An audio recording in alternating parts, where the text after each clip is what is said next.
درود پاک پڑھنے کے بے شمار فضائل و برکات ہیں، بہت خوبصورت خوبصورت احادیث فضائل درود میں ملتی ہیں۔ اللہ کے حبیب صلی اللہ تعالیٰ علیہ وسلم فرماتے ہیں من صلی علیہ صلاۃ واحدۃ صلی اللہ علیہ عشرہ، میرے آقا فرماتے ہیں جس نے مجھ پر ایک بار درود پاک پڑھا اللہ تعالیٰ اس پر 10 رحمتیں نازل فرماتا ہے۔ پھر نبی پاک فرماتے ہیں ومن صلی علیہ عشرا، جس نے مجھ پر 10 بار درود پاک پڑھا صلی اللہ علیہ مئتا، اللہ اس پر 100 رحمتیں نازل فرماتا ہے۔ پھر آگے بڑی پیاری بات فرمائی ومن صلی علیہ مئتا، جو مجھ پر 100 بار درود پاک پڑھے کتب اللہ بین عینیہ، اللہ اس کی دونوں آنکھوں کے درمیان لکھ دیتا ہے براءۃ من النفاق و براءۃ من النار، کہ یہ بندہ دوزخ کی آگ سے اور نفاق سے بری ہے، آزاد ہے۔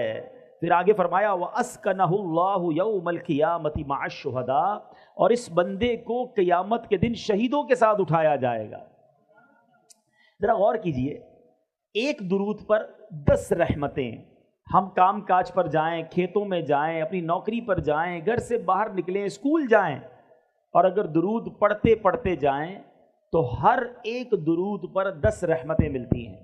اب آپ چاہتے ہیں کہ اللہ کی رحمتیں میرے ساتھ رہیں، میری حفاظت رہے، میرے ساتھ کوئی مشکل نہ ہو، تو صبح و شام درود پاک پڑھنا ہے۔ اور درود پاک پڑھنا اتنا مشکل نہیں ہے، بڑے آسان آسان درود پاک ہیں۔ میں جیسے ابھی پڑھا رہا تھا، آپ ایک بار پھر مل کر پڑھ لیں، الصلاۃ والسلام علیک یا رسول اللہ۔ کتنا آسان درود پاک ہے، یاد کر لیں، پڑھتے رہا کریں۔ اچھا، پھر 100 بار پڑھنے والے کو کیا بتایا؟ اللہ اللہ، اس کی آنکھوں کے درمیان یعنی پیشانی پر لکھ دیا جائے گا کہ یہ بندہ دوزخ سے بھی بری ہے، منافقت سے بھی بری ہے، اور انشاءاللہ قیامت کے دن شہیدوں کے ساتھ اٹھایا جائے گا۔ دنیا کا دستور ہے میرے بیٹے اسلامی بھائیوں، کام تھوڑا کرے نا تو مزدوری تھوڑی ملتی ہے، کام مشکل کرے، محنت زیادہ کریں تو پھر مزدوری زیادہ ملتی ہے۔ مگر اللہ کی رحمت دیکھو، کام تھوڑا کرو پھر بھی برکتیں زیادہ عطا فرماتا ہے۔ 100 بار درود پاک میں کتنی دیر لگتی ہے؟ تسبیح ہاتھ میں لیں، آدھے گھنٹے میں آپ کے 100 درود پاک پورے ہو جائیں گے، شاید آدھے گھنٹے سے بھی پہلے پورے ہو جائیں گے۔ لیکن نیکیاں، اجر، ثواب، انعام کتنا زیادہ ہے۔ ہر دوسرے آدمی کے ہاتھ میں موبائل فون ہے اور گھنٹوں موبائل پر لگے رہتے ہیں، اپنا وقت ضائع کرتے ہیں۔ ایسا نہ کریں، یہ زندگی ایک ہی بار ملے گی، ایکسٹرا ٹائم نہیں ملے گا۔ اسی زندگی میں آخرت کی تیاری کرنی ہے۔ جو موبائل کا استعمال کرتے ہیں نا، میری بات جلدی سمجھ جائیں گے، ہمارے موبائل پر ایک کبھی کبھی میسج آتا ہے کہ آپ کا بیلنس ختم ہونے والا ہے، پیسے ڈلوا لیجئے، آتا ہے نا میسج۔ انٹرنیٹ اگر پیکج لیا ہے تو پھر میسج آئے گا کہ انٹرنیٹ پیکج ختم ہونے والا ہے، تھوڑا ہی رہ گیا ہے، جلدی سے پیسے ڈلوا لیجئے۔ اب جس کے پاس پیسے ہوتے ہیں وہ ڈلوا لیتا ہے۔ لیکن زندگی ختم ہونے سے پہلے کوئی میسج نہیں آئے گا کہ جناب آپ کی زندگی 1 مہینہ رہ گئی ہے، اب آخری 15 دن ہے، توبہ کر لیجئے، اب 1 ہفتہ رہ گیا ہے، اللہ کو راضی کر لیجئے، اب سجدے کر لیجئے، اب توبہ کر لیجئے۔ نہیں، کوئی میسج نہیں آئے گا، کوئی پیغام نہیں آئے گا۔ بندہ صبح گھر سے نکلتا ہے، بعض اوقات گھر والوں کو کہہ کر جاتا ہے کہ یہ والا کھانا بنانا، رات آ کر کھاؤں گا، یہ والے کپڑے استری کر کے رکھنا، رات دعوت میں جانا ہے پہن کر جاؤں گا۔ کپڑے استری کیے ہوئے رہ جاتے ہیں، کھانا تیار رہتا ہے، مگر بندہ نہیں آتا، اس کی لاش آتی ہے، اس کا جنازہ آتا ہے۔ ایسا ہوتا ہے نا، ہمارے ساتھ کوئی دوپہر کو ہوتا ہے اور رات وہ قبر میں پہنچ جاتا ہے، ہم رات ساتھ ہوتے ہیں، صبح اٹھتے ہیں تو اطلاع آتی ہے کہ فلاں بندہ سویا مگر اٹھا نہیں، سوتے میں ہی چلا گیا۔ یہ میں نئی باتیں تو نہیں کر رہا نا، تو جب ایک ہی زندگی ملی ہے اور اس کے اختتام کا پتہ بھی نہیں ہے، کبھی بھی جا سکتے ہیں، تو پھر ہم کیوں گناہ کرتے ہیں، پھر کیوں غفلت کی زندگی گزارتے ہیں، پھر کیوں وقت ضائع کرتے ہیں؟ میرے میٹھے اسلامی بھائیوں، میری بات سمجھو۔ آپ نے برف دیکھی ہے نا، برف کا جس کا کاروبار ہوتا ہے نا، جو برف بیچتا ہے نا، اس کا ایک ہی کام ہوتا ہے کہ جلدی بک جائے، کیونکہ دیر ہوگی تو کیا ہوگا؟ ہاں، سب سمجھدار ہے نا، پگھل جائے گی، برف پگھلتی ہے۔ آپ سمجھیے جو زندگی ہے نا ہماری، یہ ہم سب کو ایک ایک برف کی لادی، برف کا بلاک کہہ لیں، برف کا ایک پیس آپ کو میرے ہاتھ میں دے دیا گیا ہے۔ کسی کو 30 سال کا دیا گیا ہے، کسی کو 40 سال کا، کسی کا 50 سال، اور روز پگھل رہی ہے برف۔ ہو سکتا ہے ہم میں سے کسی کی آج ہی برف پوری ہونے والی ہے، پتہ نہیں ہمیں، لیکن برف پگھل رہی ہے۔ بالکل زندگی اسی طرح پگھل رہی ہے، ہم موت کے قریب ہو رہے ہیں، ڈے بائی ڈے، روزانہ ہم اپنی قبر کے قریب جا رہے ہیں۔ اسکول پڑھنے والے. جیسے جیسے آپ کا امتحان کا دن قریب آتا ہے تو کیا کرتے ہیں آپ؟ تیاری کرتے ہیں. جتنا امتحان قریب آتا ہے اتنی ٹینشن شروع ہو جاتی ہے. 5 ایئرس پیپر, 5 سالہ پیپر, کسی سارا سال جس طالب علم کو نہیں پوچھتے اب اسی کو ڈھونڈ رہے ہوتے کیونکہ وہ قابل ہے, اس نے سبق یاد کیا ہوتا ہے, اس کے پاس نوٹس بنے ہوئے ہوتے ہیں, بندہ کہتا ہے اس کو پکڑو, اس کو سبق آتا ہے وہ سکھا دے گا. امتحان میں 1 ہفتہ رہ جائے اب رات کو نیند نہیں آتی, اب ساری رات تیاری. ایسا ہی ہے نا, صبح امتحان ہو وہ رات تو ساری ٹینشن میں گزری ہماری. میں آپ سے پوچھتا ہوں, تمہارا امتحان قریب آتا ہے, تمہیں فکر شروع ہو جاتی ہے, کیوں یہ احساس نہیں ہوتا کہ ہر گزرنے والا دن میں قبر کے امتحان کے قریب ہو رہا ہوں؟ ہم نے قبر میں جا کر بھی ایک امتحان دینا ہے. اسکول کے پیپر میں فیل ہو گئے تو کیا ہوگا مجھے بتاؤ نا, دوبارہ اگلے سال پھر وہی جماعت پڑھنی پڑے گی, اور تو کچھ نہیں ہوگا نا. لیکن قبر کے امتحان میں جو فیل ہوا نا, اس کو ایسا نہیں ہوگا کہ دوبارہ سپلیمنٹری ضمنی پیپر دینے کا موقع دیا جائے گا. نہیں, ادھر امتحان ہوا, ادھر فیل ہوا, ادھر جہنم کا عذاب شروع ہو گیا. یہ ایک ہی بار دینے کا موقع ملے گا. سمجھو بات کو, میں نے بھی وہ امتحان دینا ہے, آپ نے بھی وہ امتحان دینا ہے. 5ویں جماعت, 6ٹھی جماعت, 8ویں جماعت, 10ویں جماعت, گریجویشن, FA, اس کے امتحان کی کتنی فکر. جس کا پیپر سلیبس بھی پتا ہے, تاریخ بھی پتا ہے, کس تاریخ کو ہوگا, کتنے بجے ہوگا, یہ بھی پتا ہے. مگر ایک امتحان ایسا ہے جو آج بھی ہو سکتا ہے, کل بھی ہو سکتا ہے. اس کی تیاری کی کسی کو پرواہ نہیں ہے, کوئی سوچتا بھی نہیں ہے اس کے بارے میں کہ میں اس امتحان میں کامیاب ہوں گا کہ نہیں ہوں گا. یہ کیسی غفلت ہے, یہ کیسی سستی ہے. اے میرے نوجوان, بڑی تعداد میں ماشاءاللہ میں دیکھ رہا ہوں, بہت بڑی تعداد میں نوجوان ہیں. آپ سب نوجوان ہیں, اپنی آخرت کی فکر کیوں نہیں کرتے؟ کیوں اللہ کو ناراضی والے کام کرتے ہیں؟ تو ایک کام آج, پہلا میسج آج کے بیان کا لے لیجئے کہ انشاءاللہ اب روزانہ کثرت سے درود پاک پڑھیں گے. انشاءاللہ چلتے پھرتے اٹھتے بیٹھتے درود پڑھتے رہیے, رحمتیں نازل ہوں گی. ایک درود پڑھیں 10 نیکیاں بھی ملتی ہیں, 10 گناہ بھی معاف ہو جاتے ہیں. فائدہ ہے نا, گناہ بھی تو کر رہے ہیں وہ معاف ہو جائیں گے, توبہ بھی کرتے رہیں گناہ بھی انشاءاللہ معاف ہوں گے. درود پاک پڑھیں گے انشاءاللہ. ایک بار محبت سے درود پاک پڑھ لیں. صلو علی الحبیب صلی اللہ تعالی علی محمد صلی اللہ علیہ وسلم. آج میں آپ کو 2 واقعے سناؤں گا, اور ان 2 واقعات سے ہمیں اندازہ ہوگا کہ ہمارا رب کتنا کریم ہے, کیسا رحیم ہے, کیسا مہربان ہے, کیسا احسان کرنے والا ہے, کیسا نوازنے والا ہے. دنیا کا دستور ہے میٹھے اسلامی بھائیوں, آپ کہیں نوکری کرتے ہوں, آپ کا سیٹ آپ پر بڑا مہربان ہو, تنخواہ ٹائم پہ دے, کبھی کبھی بونس بھی دے دے, ٹائم پہ چھٹی بھی دے دے, آپ کیا کہتے ہیں, یار یہ بڑا اچھا آدمی ہے. وہ ناراض نہیں ہونا چاہیے, اس کو میری بات بری نہیں لگنی چاہیے. کوئی آپ کو قرضہ دے دے, نوکری دلا دے, مہربانی کر دے, آپ کہتے ہیں یار اس نے تو مصیبت میں کام آیا تھا, اس کو تکلیف نہیں ہونی چاہیے, یہ ناراض نہیں ہونا چاہیے. مگر جس رب نے ہم پر اتنی مہربانیاں کی ہوں, جس کی صبح و شام نعمتوں میں اور آپ جی رہے ہوں, اس کی ناراضگی کا خیال نہیں آتا کہ وہ ناراض نہ ہو جائے, وہ ہم پر غضبناک نہ ہو جائے, جس نے اتنی مہربانیاں کی ہوں. 2 واقعات ذرا سنیے. حضرت ذوالنون مصری رحمت اللہ تعالی علیہ, یہ بہت بڑے اللہ کے ولی گزرے ہیں. ایک بار دریائے نیل کے ساحل پر آپ گئے, آپ نے اپنی سوچ میں مگن تھے کہ آپ نے اچانک دیکھا کہ ایک بچھو جو ہے بڑی تیزی کے ساتھ دریا کی طرف جا رہا ہے. آپ نے سوچا یہ بچھو دریا میں کیا کرنے جا رہا ہے. آپ بھی پیچھے پیچھے چلنے لگے, کنارے پر پہنچے, وہاں دیکھا کہ دریا کے کنارے سے ایک مینڈک باہر نکلا, اور وہ بچھو اس مینڈک کے اوپر بیٹھ گیا, اور وہ مینڈک اس کو لے کے چلنے لگا. آپ حیران ہوئے کہ یہ کیا راز ہے کہ بچھو کو دریا پار کرانے کے لیے مینڈک کا انتظام. آپ بھی ساتھ ساتھ چلنے لگے کہ دیکھوں یہ کوئی راز ہے اللہ کا. دریا کنارے پہ مینڈک پہنچا, بچھو اتر گیا, اتر کر بچھو پھر جانے لگا. آپ بھی ساتھ ساتھ چلنے لگے. اب وہاں دیکھا کہ ایک درخت کے پاس جا کر وہ بچھو کھڑا ہو گیا. اس درخت کے نیچے ایک بندہ مدہوش, شراب کے نشے میں دھت پڑا ہوا ہے, بے ہوش, اور اس بے ہوش آدمی کو مارنے کے لیے ایک بڑا سانپ اپنا پھن پھیلائے تیار ہے کہ اب اس نے اس بے ہوش آدمی کو مار دینا ہے. اس بندے کو پتہ بھی نہیں وہ بے ہوش ہے. اتنے میں بچھو آیا اور اس نے تیزی کے ساتھ سانپ کو ڈنک مارا.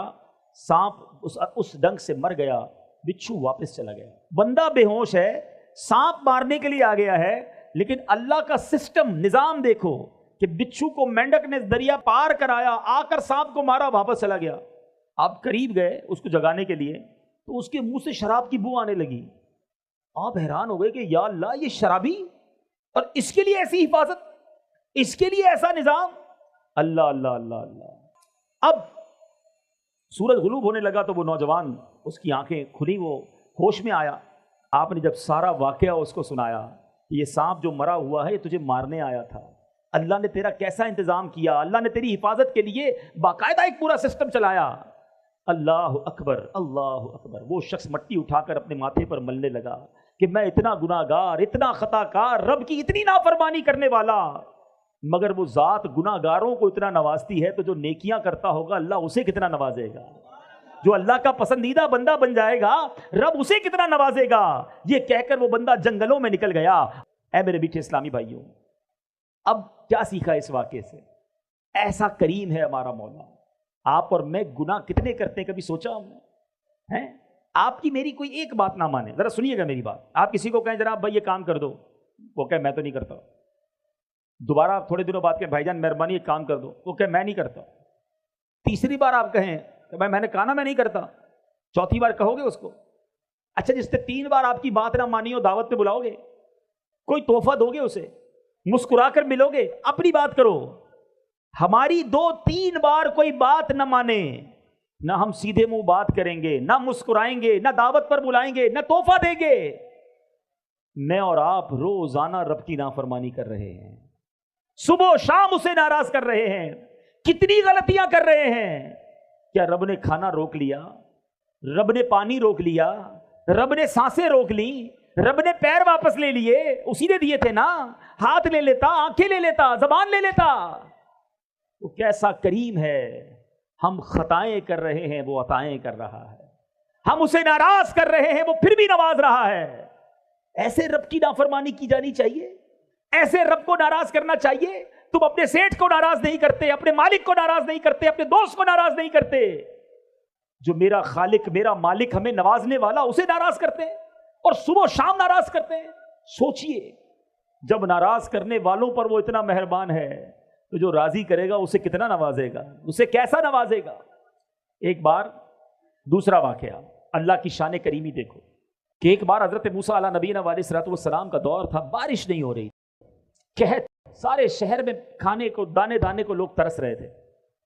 حضرت موسیٰ علیہ الصلوۃ والسلام نے اللہ کی بارگاہ میں دعا کرنے کا ایک نظام بنایا اور لوگوں سے کہا کہ چلو جا کر کسی میدان میں جا کر دعا کرتے ہیں.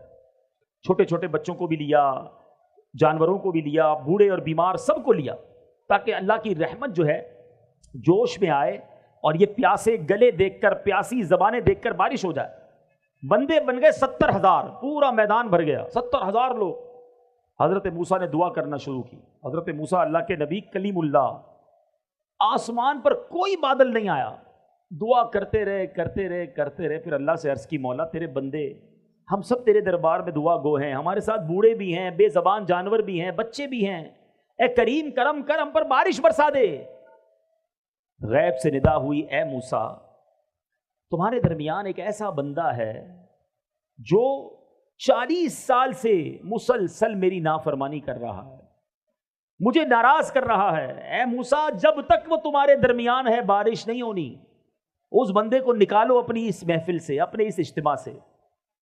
حضرت موسیٰ نے کہا یا اللہ 70,000 لوگ ہیں, میری آواز سب تک کیسے پہنچے گی؟ ابھی تو پیچھے تک میری آواز اس لیے پہنچ رہی ہے کہ مائک لگا ہوا ہے, اگر مائک نہ ہوتا تو یہ پیچھے والے مجھے نہ سن سکتے تھے, ٹھیک ہے نا. لیکن 70,000 کا, اے اللہ میں آواز تو لگاؤں گا, آواز کیسے پہنچے گی؟ ارشاد ہوا اے موسیٰ آواز لگانا تمہارا کام ہے, آواز پہنچانا ہمارا کام. حضرت موسیٰ کھڑے ہو گئے. آپ نے کہا آج ہمارے مجمع میں ایک ایسا بندہ بھی ہے جو 40 سال سے اللہ کو ناراض کر رہا ہے. اے وہ شخص جو 40 سال سے اللہ کے غضب کو دعوت دے رہا ہے, ہمارے مجمع سے نکل جا, تیرے گناہوں کی نحوست کی وجہ سے بارش نہیں ہو رہی ہے. اب وہ گناہگار بندہ بیٹھا تو تھا اس مجمع میں, بندے کو تو پتا ہوتا ہے نا اندر سے کہ میں کتنا برا ہوں. وہ سوچنے لگا کہ شاید یہ بات کسی اور سے ہو رہی ہو, اس مجمع میں کوئی اور بھی ہو. وہ دائیں دیکھتا بائیں دیکھتا, کوئی کھڑا نہ ہوا.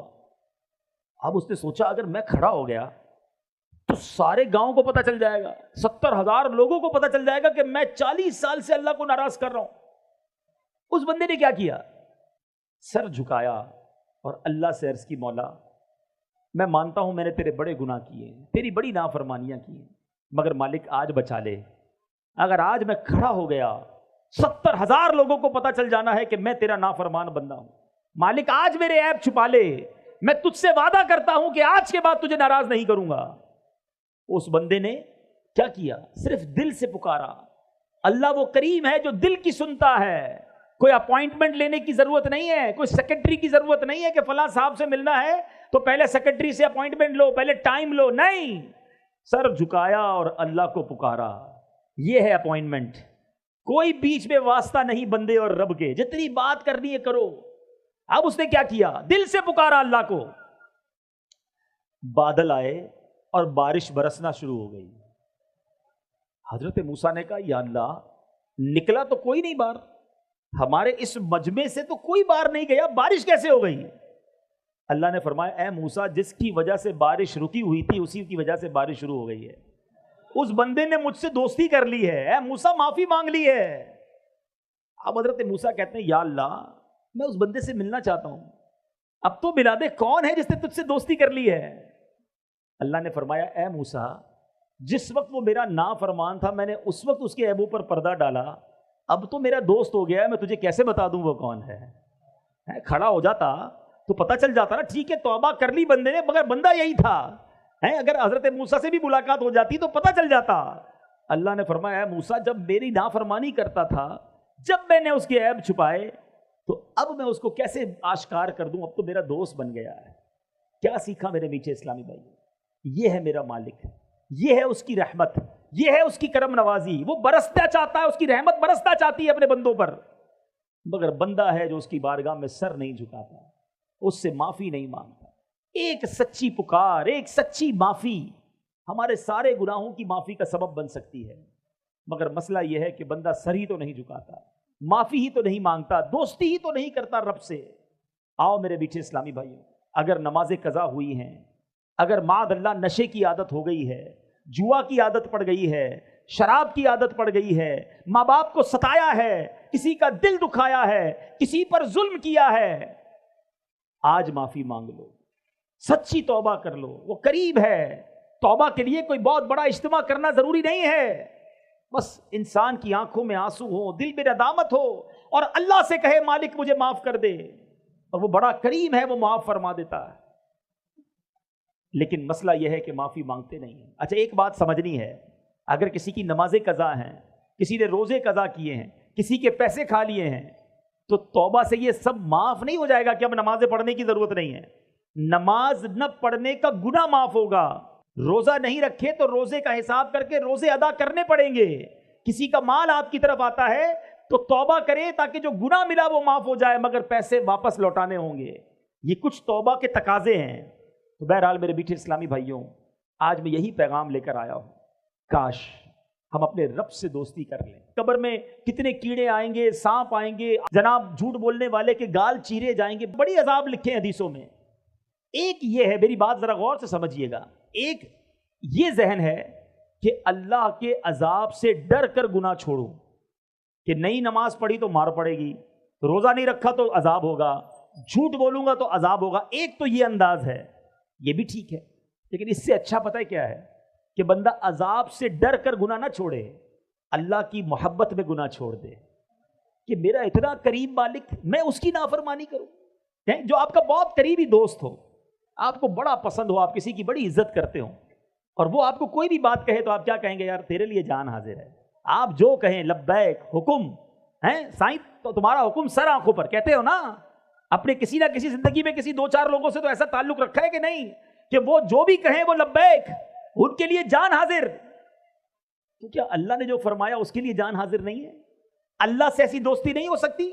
اللہ کی عبادت ڈر کے کرنی ہے، عذاب کا سن کر کرنی ہے، عذاب برحق ہے، جس سے رب ناراض ہوگا اس کو واقعی عذاب دیا جائے گا، مگر مزہ یہ ہے کہ بندہ کہے یہ میرے مالک کو پسند نہیں اس لیے میں نہیں کرتا، میرا رب منع فرماتا ہے میں اس لیے نہیں کرتا، میں نماز اس لیے پڑھتا ہوں کہ میرا رب راضی ہو جائے، میں سجدہ اس لیے کرتا ہوں کہ میرا رب مجھ سے راضی ہو جائے۔ یہ دو الگ زاویے ہیں، یہ دو الگ سوچیں ہیں۔ اللہ کرے کہ مجھے اور آپ کو ہمارے رب سے اتنی محبت ہو جائے، اتنا پیار ہو جائے کہ جس کام کے بارے میں یہ پتا چلے اللہ نے منع فرمایا ہے، اللہ کے حبیب نے منع فرمایا ہے، بس بھائی ہم کو وہ نہیں کرنا۔ نیا کاروبار کرنا ہے، فوراً عالم دین سے رابطہ کریں، جناب میں یہ کام کر رہا ہوں، یہ جائز ہے ناجائز ہے؟ علماء کہیں ناجائز ہے، سود حرام ہے، رشوت حرام ہے، جھوٹ بول کر کاروبار کرنا حرام ہے، ارے جناب دھوکہ دینا حرام ہے، بس حرام ہے، اللہ اور اس کے رسول نے منع کیا، میں نے نہیں کرنا کیونکہ میں اللہ سے محبت کرتا ہوں، اللہ کے حبیب سے محبت کرتا ہوں۔ اچھا کوئی کہے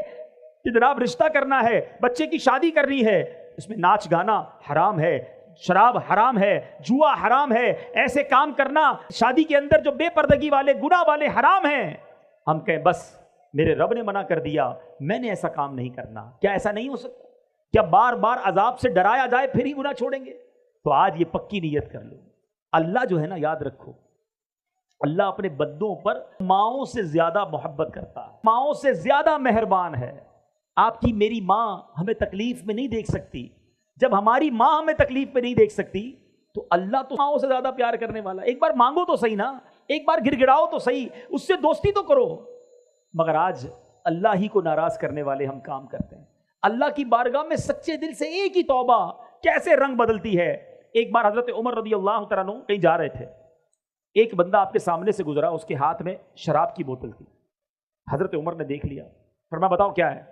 اچھا حضرت عمر بڑے جلالی نا، فوری طور پر سزا سنانے والے، شراب کی بوتل ہاتھ میں۔ حضرت عمر نے کہا بتاؤ کیا ہے؟ وہ شخص کہنے لگا اگر میں نے عمر کو بتا دیا کہ شراب کی بوتل ہے تو گیا، مارا گیا۔ اب سامنے کھڑے حضرت عمر، کتنا وقت ملا ہوگا اس کو؟ اس نے دل ہی دل میں ٹیلی فون لائن فون نہیں ملانا پڑتا توبہ کے لیے، خط نہیں لکھنا پڑتا، دل ہی دل میں اللہ سے کہا یا اللہ آج بچا لے، عمر کے سامنے ذلیل ہونے سے بچا لے، اے اللہ آج کے بعد شراب نہیں پیوں گا، بس اتنا ہی کہنا تھا۔ اور حضرت عمر سے کہتا ہے حضور اس بوتل میں سرکہ ہے۔ آپ نے فرمایا مجھے دکھاؤ۔ بوتل نکال کر لرزتے ہاتھوں سے حضرت عمر کے ہاتھ میں دیتا ہے، شراب کی بوتل ہے۔ حضرت عمر جیسے اس بوتل کو ہاتھ میں لیتے ہیں وہ سرکے میں تبدیل ہو چکی ہوتی ہے۔ یہ ہے میرا مالک، وہ عیبوں کو چھپانے والا، گناہوں کو معاف کرنے والا، بندوں کو بخشنے والا۔ پنجابی شاعر کہتے ہیں نا، ایک گناہ میرے ماں پیو ویکھن مینوں عمری منہ نہ لاویں۔ ہمارے ماں باپ، ہمارے رشتہ دار ہمارا کوئی گناہ دیکھ لیں ناراض ہو جاتے ہیں، منہ دیکھنا بند کر دیتے ہیں۔ ایک گناہ میرا ماں پیو ویکھیں مینوں عمری منہ نہ لاویں، لکھ گناہ میرا مالک ویکھے وہ پھر بھی پردے پاوے۔ اللہ کو کتنے گناہ پتہ ہیں، ہمارے سب پتہ ہے، جو کیا وہ پتہ ہے، مگر ہماری عزتیں بھی باقی ہیں، لوگ ہمیں نیک بھی سمجھ رہے ہیں، ہماری واہ واہ بھی ہو رہی ہے، مگر وہ مالک جانتا ہے کہ کب کب کہاں کہاں کیسے کیسے ہم نے اسے ناراض کرنے والے کام کیے۔ ایسے کریم کو ناراض نہیں کرنا چاہیے، ایسے کریم کی نافرمانی نہیں ہونی چاہیے۔ آؤ میرے میٹھے اسلامی بھائیوں، آج یہ پکی سچی نیت کر لیں، یہی کام ہو گیا تو اجتماع وصول ہے کہ آج میں اور آپ یہ سچی نیت کر لیں کہ آج کے بعد ہماری کوئی نماز قضا نہیں ہوگی۔ ایسے نہیں میرے میٹھے اسلامی بھائیوں، ایسا نعرہ لگاؤ کہ شیطان ادھر سے دور بھاگ جائے، آج کے بعد ہماری کوئی نماز قضا نہیں ہوگی۔ آپ کو پتا ہے نماز کا ثواب کیا ہے؟ نماز دین کا ستون ہے۔ گھر میں پلر ہوتے ہیں نا، پلر دیکھیں آپ نے، عماد الدین کہا گیا۔ اگر پلر نکال دیں، ستون نکال دیں تو عمارت کھڑی رہے گی؟ نیچے آ جائے گی نا، گر جائے گی نا۔ اسلام دین کی عمارت وہ نماز پر ہے۔